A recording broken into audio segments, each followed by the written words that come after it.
Oh, look, another abusive, alcoholic celebrity rebranding. Oh my God. The nerve of this man, y'all. Just like this man, this man, this man, this man, and so many others I've talked about. They whether they are just terrible human beings or have a drinking problem and treat the women in their life like crap, they all of a sudden get sober and marry a much younger woman who looked like this. Like, they get to rebrand and move on in their new life. Just so we're clear, there's a pattern. They all do this. They go to AA, which honestly, anyone who knows about AA, the fact that they're talking about it means they don't even know what it's about.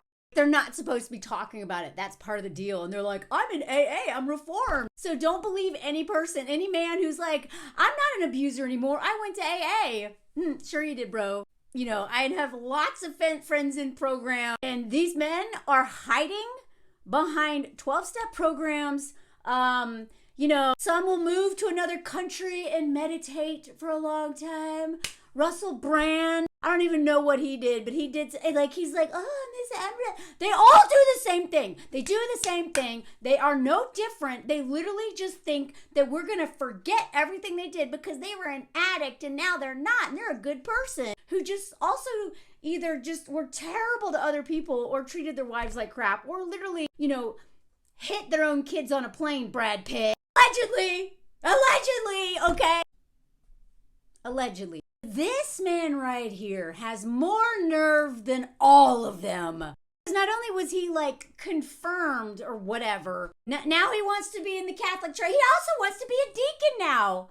I think it's so funny that of all places you're going is the group of people that are known for, okay, bro, I'm sure they'll take you because they'll let anybody in. But I love this tweet right here. Considering he's got a trial coming up for domestic abuse and assault, isn't it amazing how many men suddenly find God when faced with the notion of consequences for their actions? Oh, I got sober. Oh, I found God.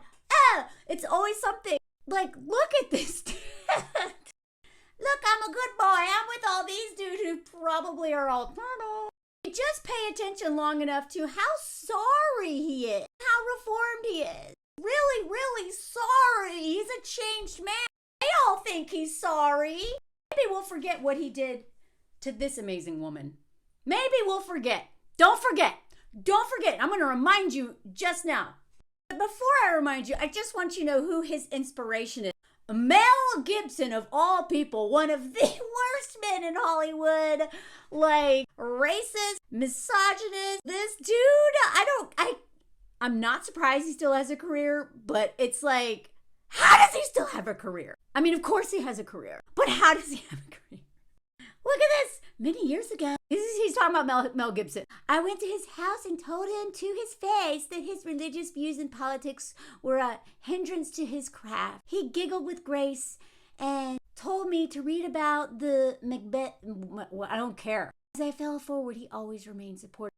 This is your mentor, bro. This man right here.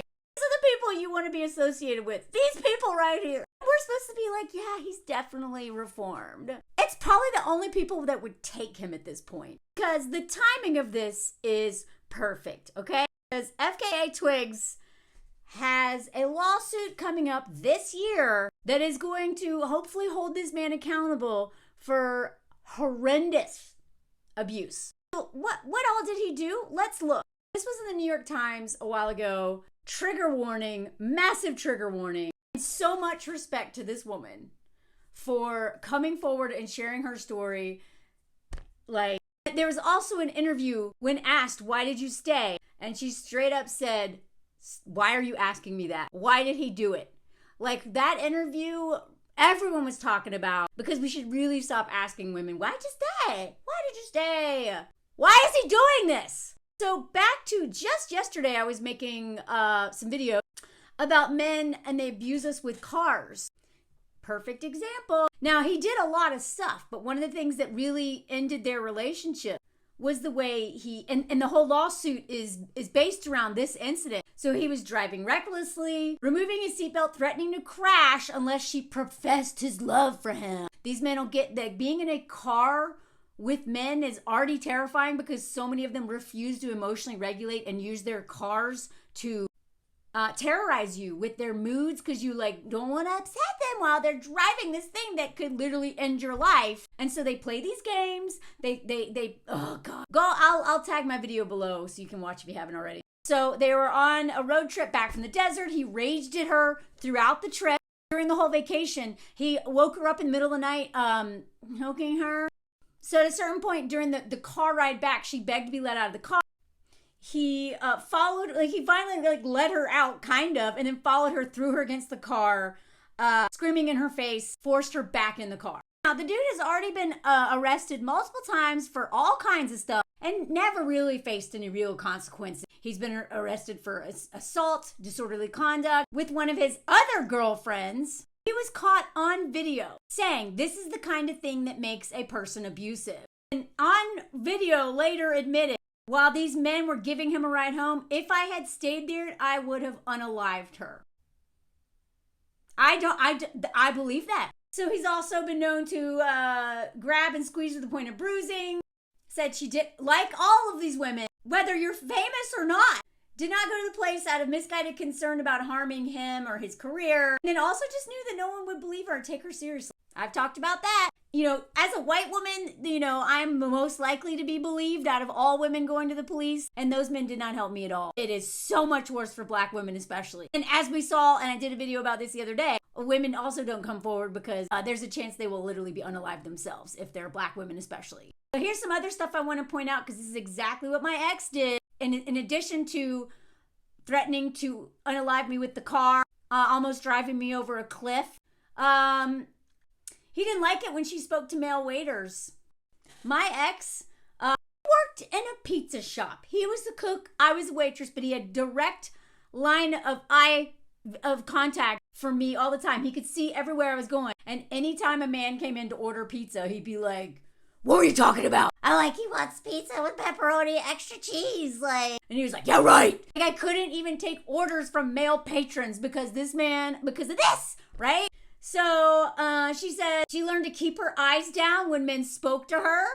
Had rules about how many times a day she had to kiss him and touch him, which were enforced with constant haranguing and criticism.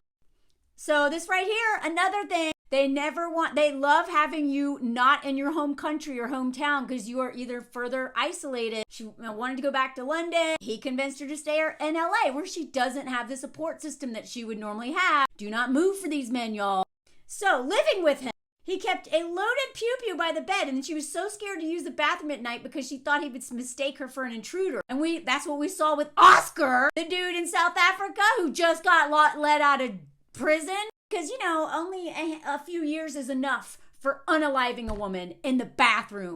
Video on that dude. He didn't let her wear clothing to bed and would spin in a trifling disagreement like who's your favorite artist, blah, blah, blah, into an all-night fight depriving her of sleep. That's another tactic, y'all. They sleep deprive you.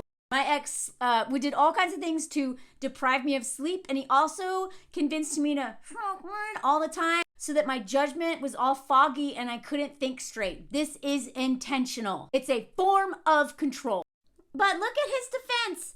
I'm a sober member of a 12-step program. I don't believe that. These men give 12-step programs such a bad name. I'm not here to debate over 12-step programs. Seriously, every man who talks about being in one publicly is a terrible person. Which makes sense because, again, you're not supposed to tell people you're in them. And people like Matthew Perry are like, well, I know I'm not supposed to talk about it, but, you know, I'm an exception. They're an exception to everything. Rules don't apply to them. I'm not cured of my PTSD and alcoholism. I have no excuses for my alcoholism or aggression. These men will blame all of their abuse on alcoholism. That's not it. It's worse when they're drunk. But this, I know plenty of alcoholics who don't do this. I hate they hide behind this. This part right here, I've been abusive to myself. I'm so ashamed. One last thing, he gave her a sexually transmitted disease knowingly. These men are not sorry, and women are not their rehab.